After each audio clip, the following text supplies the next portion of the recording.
கோவை ஜீவஜோதி கலை தொடர்பகம் பெருமையுடன் வழங்கும் மாதா தொலைக்காட்சியின் அரம்சை.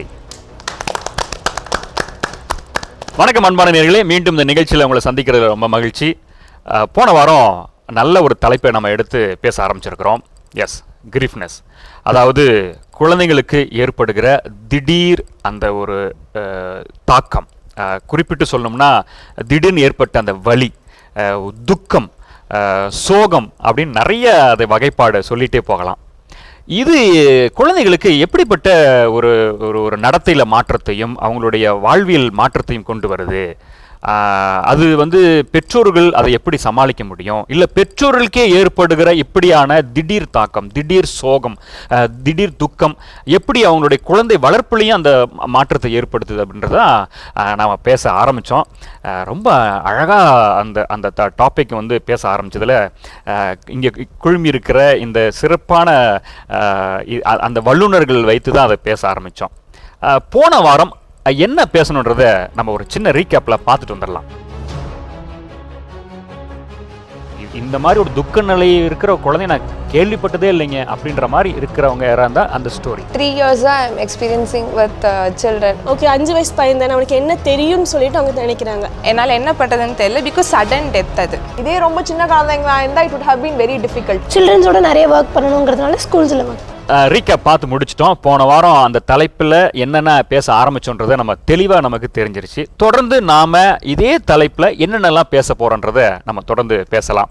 வாங்க. ஸோ இப்போ என்னோட கேஸில் பார்த்தீங்கன்னா அந்த பையன் ஒரு 4th ஸ்டாண்டர்ட் படிக்கிற பையன்.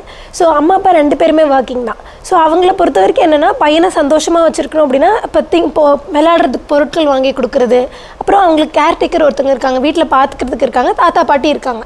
ஸோ இவங்க மட்டும் இருந்தால் என் பையனை பார்த்துப்பாங்க. நான் தினமும் போய் என்னப்பா ஆச்சு என்ன ஆச்சு அப்படின்னு கேட்கணும்னு இல்லை. ஆனால் வீட்டில் அவன் ஒரே பையன். ஸோ அவனுக்கு என்ன அப்படின்னா அம்மா ஒரு நாளைக்கு அட்லீஸ்ட் ஒரு 10 நிமிஷம் அவங்க கூட இருக்கணும் அப்படிங்கிறது அவனுக்கு இது. ஆனால் அவங்கள பொறுத்த வரைக்கும் அந்த 10 நிமிஷம் பேசுகிறதுனால பெரிய சேஞ்ச் ஒன்றும் இருக்க போகிறதில்ல. கூட எல்லோரும் இருக்காங்க, அவனுக்கு பிடிச்ச ஸ்கூலில் இருக்கேன், அவனுக்கு பிடிச்ச கிளாஸ்க்கு அனுப்புகிறேன். ஸோ இதெல்லாம் தான் அவனுக்கு ஒரு சந்தோஷத்தை கொடுக்கும் அப்படிங்கிறது அவங்களோட பாயிண்ட் ஆஃப் வியூவிலேருந்து இருக்குது. ஆனால் அந்த குழந்தை எங்கிட்ட பேசும்போது, அதாவது எப்போவுமே கிளாஸில் தனியாகவே இருக்கிறது.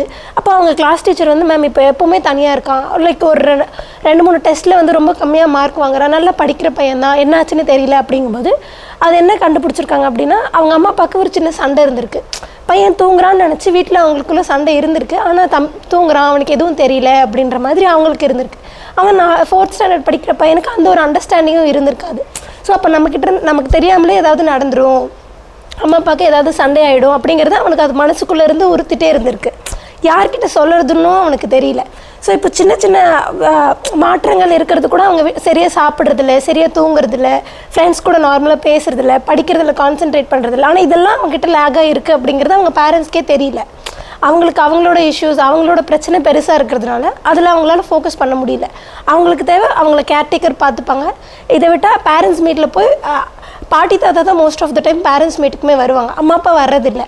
அவங்களுக்கு அவங்களோட ப்ரொஃபஷன் ரொம்ப இம்பார்ட்டண்ட்டாக இருக்குது, சின்ன சின்ன விஷயங்கள் கூட மாற்றுறதில்ல. இப்போ நான் இதையே சொல்கிறேன் அப்படின்னா, இப்போ இந்த ஒரு சின்ன சின்ன விஷயங்கள் நம்ம துக்கம் ஆரம்பித்து இதுதான் லேட்டர் ஒரு பெரிய சைக்கலாஜிக்கல் இஷ்யூவாக அது வருது. இப்போ இதே ஒரு லாங் ஒரு 6 months டியூரேஷனில் இதே இதை சரியாக தூங்காமல் சரியாக சாப்பிடாமல் யார்கிட்டையும் எதையும் எக்ஸ்ப்ரெஸ் பண்ணாமல் இருக்கும்போது அது ஒரு கைண்ட் ஆஃப் டிப்ரெஷன் ஸ்டேட்டுக்கு மூவ் ஆன் ஆகிற மாதிரி இருக்குது. ஸோ இப்போ அந்த க்ரீஃப் ஸ்டேட்லேருந்து டிப்ரெஷன் ஸ்டேட்டுக்கு, அப்போ அந்த க்ரீஃப் ஸ்டேட்லேயே அது என்ன அப்படின்னு நம்ம பார்த்து அது என்னென்னு சரி பண்ணியிருந்தோம் அப்படின்னா ஃபர்தர் அது வேறு ஒரு சைக்கலாஜிக்கல் இல்னஸ்க்கு அதை டெவலப் பண்ணாமல் இருக்கும் அந்த கிட்டுக்கு. சின்ஸ் லைக் அவங்க இப்போ அந்த கிட்ட ஒரு ஹாஸ்டல் போடுறதுக்கு பிளான் பண்ணும்போது ஆல்ரெடி வீட்டில் இருக்கும்போதே அவன் ரொம்ப ஐசோலேட்டடாக இருக்கான்னா அப்போ ஹாஸ்டல் இன்னும் அவனுக்கு எவ்வளோ ஐசோலேட்டடாக இருக்கும் அப்படிங்கிறத அவங்க புரிஞ்சிக்க மாட்டாங்க. அவங்க என்ன நினைக்கிறாங்க, இப்போ ஹாஸ்டல் போனால் 4 பசங்களோடு சேர்ந்து இருப்பான், அவனோட வயசு பசங்களோடு இருக்கும்போது அவன் இன்னும் கொஞ்சம் ஜாலியாக இருப்பான்னு தான் அவங்க யோசிக்கிறாங்களே தவிர அவனோட எக்ஸாக்ட் ப்ராப்ளம் என்ன, அதுக்கு ஒரு 10 நிமிஷம் அவன் கூட உட்காந்து பேசினா அது சரியாயிடும் அப்படிங்கிற மாதிரி அவங்க யோசிக்க மாட்டாங்க. இது ப்ராப்ளம் என்னன்னா, அந்த குழந்தை அப்படின்னு சொல்றது வீட்டிலங்கிறது நான் எங்கள் அம்மா அப்பா சண்டை போடுறாங்க அதனால ஏதாவது பிரச்சனை ஆயிரும், அவங்க பிரிஞ்சுப்பாங்க, ஒரு எனக்கு ஏதாவது பிரச்சனை அந்த மாதிரி யோசிக்கிற குழந்தைய நான் நிறைய டைம் பேரண்ட் என்ன பண்ணுறாங்கன்னா, பசங்களோட இருந்தாங்கன்னா அவங்க அது மறந்துடுவாங்க. ஜாலியாக கூட்டிகிட்டு போனால் அவங்க இது பண்ணிடுவாங்க. நாங்கள் மாலுக்கு கூட்டிகிட்டு போய் அங்கே நாங்கள் ஹாப்பியாக கொண்டு போகல, ஒரு ஹோட்டலில் போய் நல்லா சாப்பிட்டுட்டோன்னா ஓகே சேட்னஸ் போயிடும்.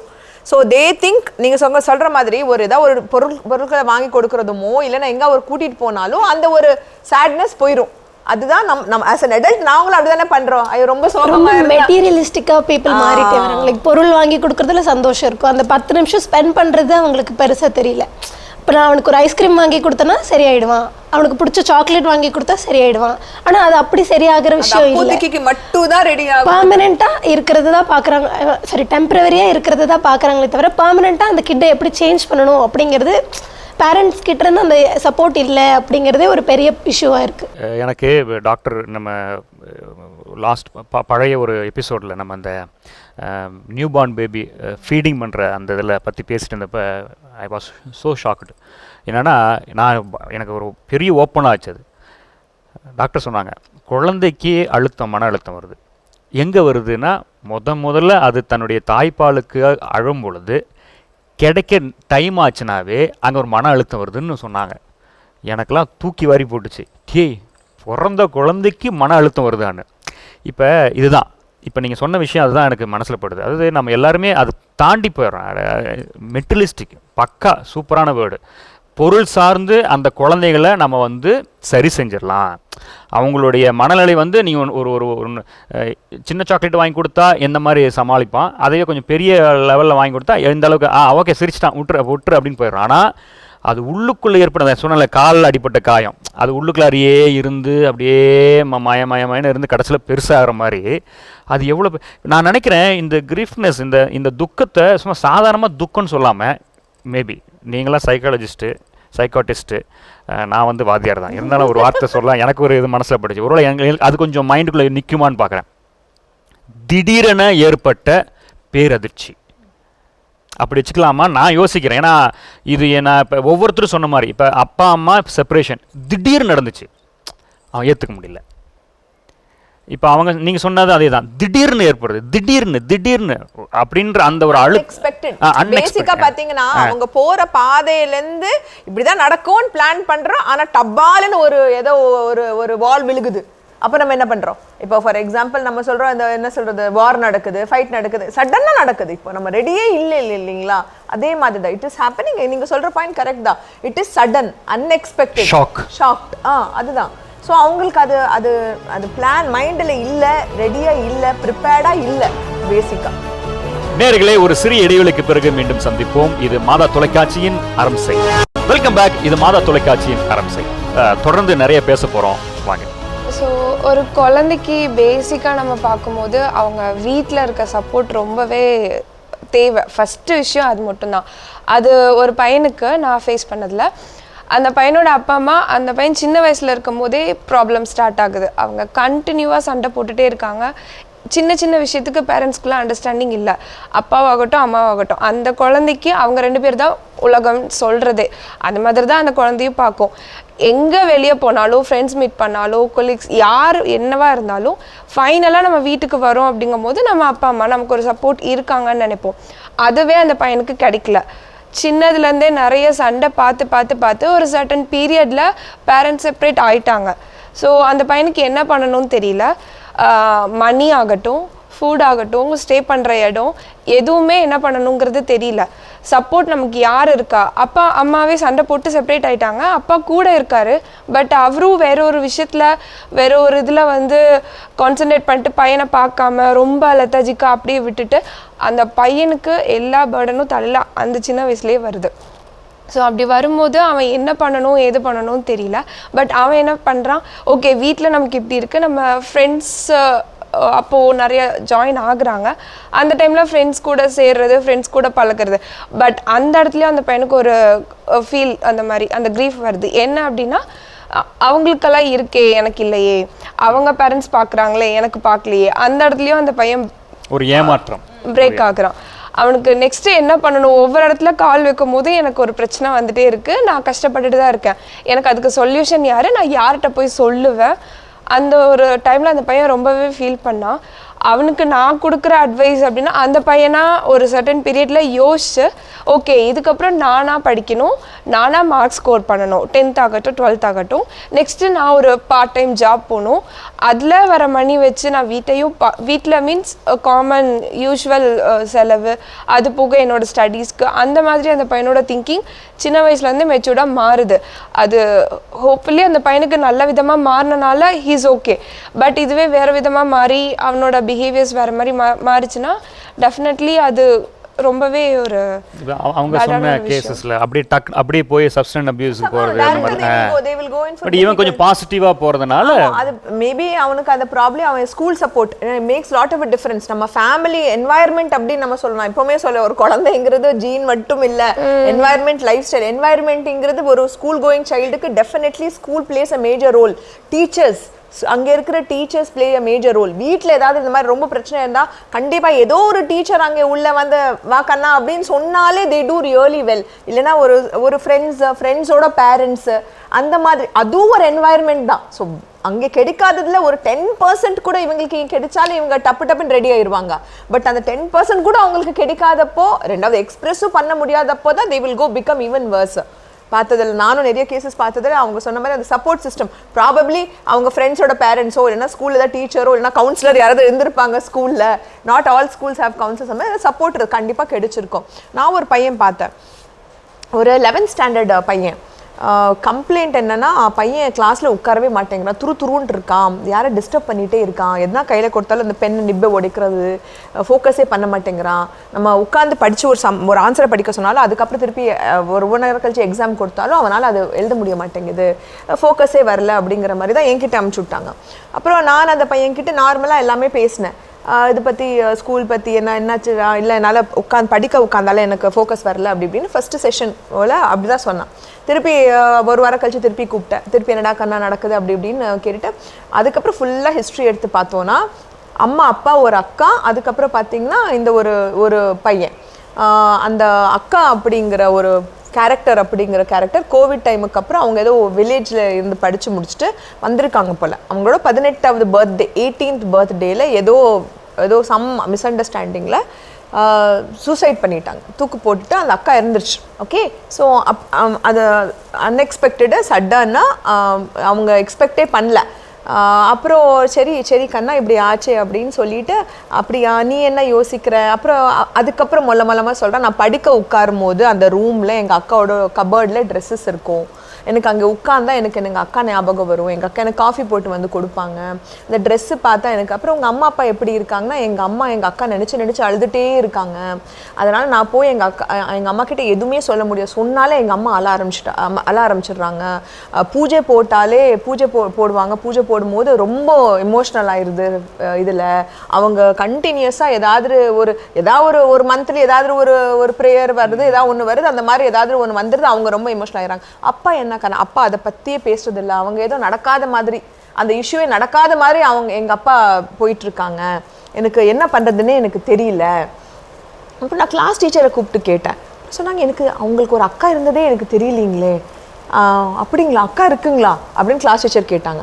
அப்புறம் ஃப்ரெண்ட்ஸ் 2-3 பேர்கிட்ட கூப்பிட்டு கேட்டானா அந்த ஃப்ரெண்ட்ஸுக்கு அவன் ஒன்லி சைல்டு அப்படிங்கிற மாதிரி அவன் வேற எங்கேயோ படிச்சுட்டு 11th புது ஸ்கூலுக்கு வந்திருக்கான்.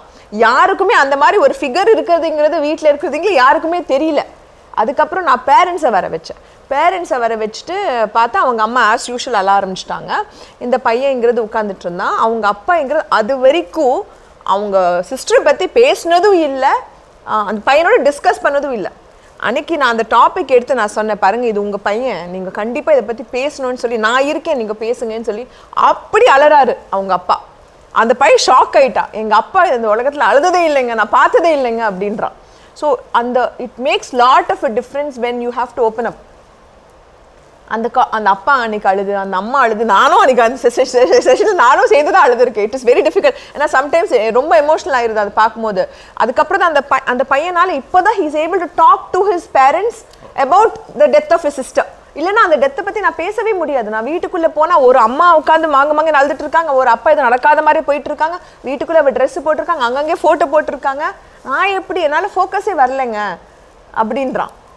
பட் ADHD அப்படின்னு சொன்னாங்க, ஹைப்பர் ஆக்டிவாக இருக்காங்க, துருத்துருன்னு இருக்காங்க, ரொம்ப எல்லாத்தையும் இது பண்ணுறாங்க அப்படின்ற குழந்தைய இங்கிற ஸ்டோரியே மாறிடுச்சு லாஸ்ட்டில். டீச்சருக்கே ரொம்ப கஷ்டமாக போச்சு. ஐயோங்க நான் தப்பாக சொல்லிட்டேன்னு போலங்க அப்படின்ட்டாங்க. இவ்வளோன்னு எனக்கு தெரியலைங்க அப்படின்ட்டாங்க. ஸோ ஒரு குழந்தைங்கிறது இவ்வளோ க்ரீஃபில் இருக்கும் போது ஒரு தப்பான ஒரு விதமாக ஒரு கேரக்டராக வெளியே உலகத்துக்கு தெரியுது.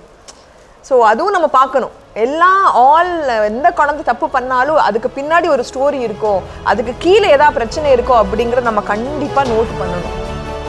நேயர்களே, ஒரு சிறிய இடைவெளிக்கு பிறகு மீண்டும் சந்திப்போம். இது மாதா தொலைக்காட்சியின் அரம்சை. Welcome back. இது மாதா தொலைக்காட்சியின் அரம்சை. தொடர்ந்து நிறைய பேச போகிறோம், வாங்க. இப்போ டாக்டர் சொன்னதில் எனக்கு நான் ஆக்சுவலாக அதுதான் அடுத்து நெக்ஸ்ட் இதில் கேட்கலான் இருந்தேன். என்னென்னா, இப்போ நம்ம இந்த நம்ம முதல்ல ஆரம்பித்ததில் சொல்லியிருந்தோம், வழக்கமாக குழந்தைங்களுடைய அந்த ஸ்ட்ரெஸ்ஸை பற்றி பேசிகிட்டு இருந்தோம். ஆனால் அதுக்கு முன்னவே ஏற்படுகிற ஒரு விஷயந்தான் இப்போ நம்ம பேசிகிட்டு இருக்கிற இந்த கிரீஃப்னஸ் இல்லைங்களா? இதுதான் அங்கே போய் நிற்குதுன்னு சொல்கிறோம். இப்போ டாக்டர் சொன்னாங்க, அந்த பையன் சொல்ல முடியாமல் பேச முடியாமல் தடுமாறி இத்தனை வருஷம் போய் கடைசியில் ஒரு நாள் அது வெளியே வந்து அப்புறம் அவங்க அப்பாவே பாருங்கள் ரொம்ப நாளாக அவரே வெளியே பேசாமல் அன்றைக்கி பேசி ஒரு பெரிய எமோஷ்னலாக முடிஞ்சிருக்குது. இப்போ நான் என்ன நினைக்கிறேன், கேட்குறேன்னா உங்கள்கிட்ட, சின்ஸ் நீங்கள் அங்கே அந்த குழந்தைங்களோட இருக்கனால, ஒருவேளை நீங்கள் நினைக்கிற மாதிரி இப்போ 5 வயசு குழந்தை போய் எனக்கு எங்கள் பாட்டி இறந்துட்டாங்க, எனக்கு ரொம்ப கஷ்டமாக இருக்குது, துக்கமாக இருக்குன்னா சொல்லாது இல்லைங்களா? இல்லை எங்கள் அப்பா அம்மா என்னை விட்டு போயிட்டாங்க, 2 செப்பரேட் ஆகிட்டாங்க, தனியார் கல்யாணம் பண்ணிட்டாருன்னு சொல்ல தெரியாது. ஆனால் அதுக்குள்ளே நீங்கள் சொன்ன மாதிரி ஒரு திடீர்னு ஏற்பட்ட ஒரு பேர் அதிர்ச்சி, ஒரு பெரிய அது துக்கம் அழுத்துது. இது சொல்ல முடியாத குழந்தைங்கள் தான் இங்கே நிறைய பேர் இருக்கிறாங்க. எப்படி ஐடென்டி பண்ணுவீங்க நீங்கள்? அது எப்படி ஐடென்டி பண்ணலாம்? ஏன்னா அதுதான் இப்போ ரொம்ப முக்கியமாக நான் நினைக்கிறேன். ஏன்னா இப்போ இந்த நிகழ்ச்சி பார்த்துட்டு இருக்க பெற்றோர்கள் ஓகே கண்டிப்பாக தெரிஞ்சுக்கணும். அதையும் தாண்டி டீச்சர்ஸ் நிறைய பேர் பார்க்குறாங்க.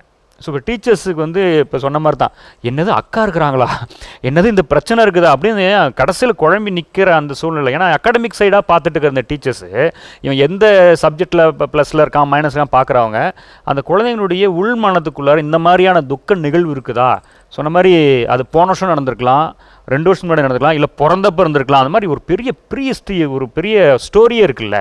அப்போ இது எப்படி அந்த டீச்சர்ஸோ இல்லை பேரண்ட்டோ ஐடென்டிஃபை பண்ணுறதுக்கு ஏதாவது வழி இருக்கா, எப்படி கண்டுபிடிக்கலாம் அப்படின்றது கொஞ்சம் பேசலாம். கண்டிப்பாக அதுக்கான வழி இருக்குது. ஏன்னா அந்த குழந்தைங்களோட ஆக்டிவிட்டி பார்த்தா நமக்கு தெரியும். இப்போ நம்ம மேம் எல்லாம் சொன்ன மாதிரி மியூசிக் அண்ட் ஆர்ட் தெரப்பி எல்லாம் இருக்கும். ஸோ அந்த குழந்தை எக்ஸ்பிரஸ் பண்ணுற விதம் டிஃப்ரெண்ட்டாக இருக்கலாம். மேபி ஒரு குழந்தை ரொம்ப பேசுகிற குழந்தையா இருக்கலாம், நல்லா சொல்லுவாங்க அந்த குழந்தை துருன்னு பேசிகிட்டு இருக்கா, எங்கேயும் நிற்கலை, மேம் சொன்ன மாதிரி ADHD இருக்கும். அந்த குழந்தைக்கு ஒரு ப்ராப்ளம் இருக்குனால அவனோட ஆக்டிவிட்டியே சேஞ்ச் ஆகுது, இல்லைன்னா அந்த ஆக்டிவிட்டி சேஞ்ச் ஆகுது, நார்மலாக தான் இருக்கும். நான் கூட தான் நிறைய தொடர்ந்து பேசிட்டே இருக்கிறேன். இது எனக்கே சந்தேகமாக இருக்குது. Sudden change. Oh right. From the beginning நம்மள கிடையாது. இல்ல இப்போ சும்மா இருக்கிற குழந்தை சம்டைம்ஸ் என்ன ஆகும்னா அவங்க சொல்ற ஆப்போசிட் போல்ஸ். ஒரு குழந்தை இப்படி இருக்கும், சடனா அந்த குழந்தை அதிகமா பேசிட்டே இருக்கும். இப்போ இல்லனா ஒரு குழந்தை பேசாம இருக்கும். இது சென்டர் பாயிண்ட். அந்த குழந்தையோட நார்மல்ங்கிறது இது. ஆனா சடனா ஒரு 2-3 மாசமா ரொம்ப பேசிட்டே எல்லாரோட கலக்கலான்னு இருக்கு, ரொம்ப இது பண்ணிட்டே இருக்குது. இல்லனா சடனா அந்த குழந்தை பேசாம இருக்குது. So then that is a problem. இது பிறந்ததுலேருந்தே இப்படித்தாண்டா அப்படின்றது இல்லை. இல்லை ஃபார் எக்ஸாம்பிள் நம்ம பார்த்தோன்னா ஒரு குழந்தை நார்மலாக ஒரு ஃபுட்பால் விளையாடுற குழந்தை, நம்ம டெய்லி அவங்க கூட இப்போ நாங்கள்லாம் பார்த்தோன்னா daily 4:30 to 5:30 be with kid குழந்தைங்க கூட தான் விளையாடுறது எல்லாமே டெய்லி நாங்கள் பார்க்குறோம். ஆனால் ஒரு நாள் மட்டும் ரொம்ப அக்ரெசிவாக அவன் விளையாடுறது, ஒரு நாள் மட்டும் நல்லா அந்த போலே உடைக்கிற அளவுக்கு விளையாடுறது. அப்போது நமக்கு தெரியும் ஓகே அந்த குழந்தைக்கு ஒரு ப்ராப்ளம். அவனை கூப்பிட்டு வச்சுட்டு என்ன ப்ராப்ளம் பார்த்தோன்னா பிஹைண்ட் தி சைடு அவனுக்கு ஒரு ப்ராப்ளம் இருக்கும். என்னோட அம்மாவை பார்க்க முடியல, 6 months அம்மா எங்கேன்னு தெரியல, அப்ஸ்கொண்டாக இருக்குது. அவனோட அம்மாவுக்கு நம்ம ஒரு கேஸ் நாம் பார்க்கும்போது என்னென்னா அவனோட அம்மாவுக்கு லாட் ஆஃப் இல்லீகல் கான்டாக்ட்ஸ், அவனுக்கு நிறைய இன்னொரு செகண்ட் மேரேஜ், தேர்ட் மேரேஜ் அந்த மாதிரி இருக்கும். ஸோ அவனுக்கு லாஸ்ட் 6 months அந்த குழந்தைக்கு அம்மா எங்கேன்னே தெரியல, ஃபோன் சுவிட்ச் ஆஃப், நாங்களும் நிறைய ட்ரை பண்ணோம் சுவிட்ச் ஆஃப். அவனோட கிராண்ட் பேரண்ட்டும் கம்ப்ளைண்ட் எல்லாம் கொடுத்தோம், உமன் மிஸ்ஸிங் கம்ப்ளைண்ட். அந்த குழந்தைக்கு அந்த 6 months தான் அம்மா எங்கே போச்சுன்னு தெரியல. ஸோ அதோட விளைவு தான் அந்த குழந்தை அக்ரெசிவான பிஹேவியர். அந்த மற்ற டைமில் எதுவும் இல்லை, பேசும்போது நார்மலாக பேசுகிறது, ப்ரேயர் பண்ணும்போது, சாப்பிடும்போது எல்லாமே நார்மலாக இருக்குது. அந்த ப்ளே டைம் வரும்போது அக்ரெசிவ், அந்த பவுல் மேலே அந்த மாதிரி ஆப்போசிட் டீம் மேலே ரொம்ப அக்ரெசிவ். ஸோ நம்ம அப்படி ஐடென்டிஃபை பண்ணலாம் அந்த குழந்தைக்கு ஒரு ப்ராப்ளம் இருக்குது, இல்லைன்னா அந்த குழந்தைக்கு ஏதோ ஸ்டெக் ஆகிட்டு இருக்குன்னு நமக்கு ஐடென்டிஃபை பண்ணலாம். ஒரு 3rd ஸ்டாண்டர்ட் படிக்கிற குழந்தை. எதுக்கு எடுத்தாலும் அந்த பொண்ணு அழுதுகிட்டே இருந்தா. ஒரு பையன் அடிச்சிட்டான், நடந்து போகும்போது லைட்டாக பட்டுருச்சு, இமீடியட்டாக அழுகுறா. ஒரு பென்சில் காணும், ஒரு வாட்டர் பாட்டில் கேப் உடஞ்சிருச்சு. சின்ன சின்ன விஷயத்துக்கு அழுதுகிட்டே இருக்கும்போது நேச்சுரல் தானே அது. குழந்தைங்க சின்ன குழந்தைங்க ஏதாவது கிள்ளிப்டான்றது அதெல்லாம் நேச்சர் தானே. சடனா நோ நாட் லைக் தட். அந்த பொண்ணை பார்க்கும்போது எனக்கு டிஃப்ரெண்ட்டாக ஃபீல் ஆச்சு. நீங்கள் ஏன் எல்லாத்துக்குமே அழுகுறீங்க? நான் எதுவுமே கேட்கல, ஜஸ்ட்டு கூப்பிட்டேன். அன்னைக்கு சாப்பிடணும் அப்படின்னு சொல்லிட்டு லஞ்ச் கம்ப்ளீட் பண்ணலன்னு கூப்பிட்டதுக்கு முடிக்கலன்னா அம்மா திட்டுவாங்க அப்படின்னா. ஏன் அம்மா திட்ட தானே செய்வாங்க, சாப்பிட்லன்னா டெய்லியுமே திட்டுவாங்க, டெய்லியுமே என்னை திட்டிகிட்டே இருப்பாங்க. மேம் எனக்கு ரொம்ப டிப்ரெஷனாக இருக்குது. ஒரு 3rd ஸ்டாண்டர்ட் படிக்கிற குழந்தை வாயிலேருந்து வருது டிப்ரெஷன். எனக்கு ரொம்ப ஷாக்கிங்காக இருந்தது. எனக்கு அந்த நேரத்தில் சிரிக்கவும் முடியல, ஏன்னா அந்த குழந்தை அழுதுட்டுருக்கு. என்ன சொல்கிறீங்க, டிப்ரெஷன்னா என்ன? நான் தெரியாத மாதிரி கேட்டேன். ஆமாம் மேம், என்னை டெய்லியுமே திட்டிகிட்டே இருக்காங்க, நீ இது பண்ணு அது பண்ணு, நீ சாப்பிட்லன்னா உனக்கு இதாயிரும் அதாயிரும் சொல்லிகிட்டே இருக்காங்க, எனக்கு இது பிடிக்கல மேம் அப்படின்னு சொல்லி அந்த குழந்தை சொல்லுது. சரி நீ பிடிச்சதை கேளு, மம்மி கிட்ட செஞ்சு தருவாங்க. இல்லை மேம், அவங்க பிளான் பண்ணியிருப்பாங்க, அதுபடி தான் நான் சாப்பிடணும் அப்படிங்கிறது அந்த குழந்தை சொல்லுது. நான் கேட்டாலும் ஓகே பண்ணித்தரேன்னு சொல்லுவாங்க. அது என்னைக்கோ ஒரு நாள் பண்ணி தருவாங்க, அது வரைக்கும் நான் வெயிட் பண்ணணும். அவங்களோட அண்டர்ஸ்டாண்டிங் லெவல் அவ்வளோதான் இருக்குது. அவங்களால அதை அக்செப்ட் பண்ணிக்கவும் முடியல. நெக்ஸ்ட் அது நடந்துரும் அப்படிங்கிறத அவங்களுக்கு புரியவும் முடியல. ஸோ அவங்க கொஞ்சம் கொஞ்சமாக அதுக்கப்புறம் நான் டெய்லி அதுக்கப்புறம் கூப்பிட்டு பேச ஆரம்பித்தேன். நீங்கள் என்ன பண்ணுறீங்க அதுக்கப்புறம் நானும் அவங்கக்கிட்ட கொஞ்சம் ஹார்ஷாக பேசினாலும் இமீடியட்டாக உடனே அழுதுருவாங்க. கீப் குவைட் அப்படின்னு சொன்னால் கூட அவங்களுக்கு உடனே ஐயோ நம்மளை திட்டாங்க அப்படிங்கிற ஒரு இது இருந்துச்சு. ஸோ ரொம்ப பயம், பேரண்ட்ஸ் இப்படி திட்டுறாங்க பண்ணுறாங்கங்க. அது இப்போ தான் ஸ்டெப் பை ஸ்டெப்பாக ஓகே நான் அவங்கக்கிட்ட ஃப்ரீயாக பேசணும். என்கிட்ட மேம் எனக்கு உங்களை ரொம்ப பிடிக்கும் அப்படின்னு சொல்லிட்டு நிறையா பேசுகிறதும் ஃப்ரீயாக விளையாடுறதும் அது மாற ஆரம்பிச்சிருக்கு. நேயர்களே, நல்ல ஒரு தலைப்போடு நம்ம பேசிக்கிட்டே இருக்கிறோம். நிறைய விஷயங்கள் பேசப்பட்டுட்டே இருக்குது. சில விஷயங்கள் நமக்கு ரொம்ப சுவாரஸ்யமாக இருக்கிறது அப்படின்னு தாண்டி அதிமுக்கியமாக இருக்குது. அது எப்படின்னா, இந்த குழந்தைங்களுக்கு இப்படிப்பட்ட ஒரு தாக்கம் இருக்குதா, இப்படியான இந்த கிரீஃப்னஸ், இந்த மாதிரி திடீர் இந்த சோகத்தினால, இந்த துக்கத்தினால குழந்தைக்கெல்லாம் இப்படிப்பட்ட துக்கம் இருக்குமா, அது அவங்களுடைய நடத்தையில் மாற்றத்தை ஏற்படுத்துமா, அவங்களுடைய வாழ்விலேயே ஒரு பெரிய கேள்விக்குறியாக மாறுமா அப்படின்னு நிறைய விஷயங்களை இங்கே பேசிகிட்டே இருக்கிறாங்க. ஒவ்வொருத்தரும் ஒவ்வொரு விஷயத்தை பேசும்பொழுது நமக்கே என்னடா இது இப்படி இருக்குதே, இதை நம்ம இது சாதாரணமாக நினச்சிட்டோமே, இந்த குழந்தைக்காட எவ்வளோ பெரிய பிரச்சனை, இந்த குழந்தைக்காட எவ்வளோ பெரிய சோகம் அப்படின்னு நாம தான் நம்மளுடைய சோகத்தையும் துக்கத்தையும் வலியும் பெருசாக பேசிகிட்டு இருக்கிறோம். ஆனால் அவங்களுக்கு இப்படி இருக்குதா அப்படின்னு சொல்லி ரொம்ப ஆச்சரியமாக இருக்குது. ஆனால் இதோட நம்ம முடிக்க போகிறதில்ல, இன்னும் நிறைய நம்ம பேச போகிறோம் வரும் வாரங்களில். அதனால் தொடர்ந்து நிகழ்ச்சியை தடையில்லாமல் பாருங்கள். ஒருவேளை நீங்கள் பார்க்க முடியாமல் போனாலும் கவலைப்படாதீங்க, நமக்கு ஜீவஜோதி கம்யூனிகேஷன் அந்த யூடியூப் சேனல் இருக்குது, நீங்கள் முந்தைய எபிசோட்ஸை பார்க்கலாம். அதே போல் இந்த நிகழ்ச்சியை பற்றி உங்களுடைய நண்பர்களுக்கு, உங்களுடைய ஆசிரியர் நண்பர்களாக இருக்கட்டும் அல்லது வெல்விஷஸாக இருக்கட்டும் அல்லது இன்னொரு பெற்றோர்களாக இருக்கட்டும், அவங்களுக்கும் சொல்லுங்கள், இந்த நிகழ்ச்சியினுடைய தேவையை பற்றி சொல்லுங்கள். நிச்சயமாக இந்த நிகழ்ச்சி உங்களுக்கு ஒரு பெரிய ஒரு நல்ல அனுபவத்தை கொடுக்கும், நிறைய படிப்பினையை தரும் என்பது எங்களுடைய திண்மமான ஒரு நம்பிக்கையும் கூட.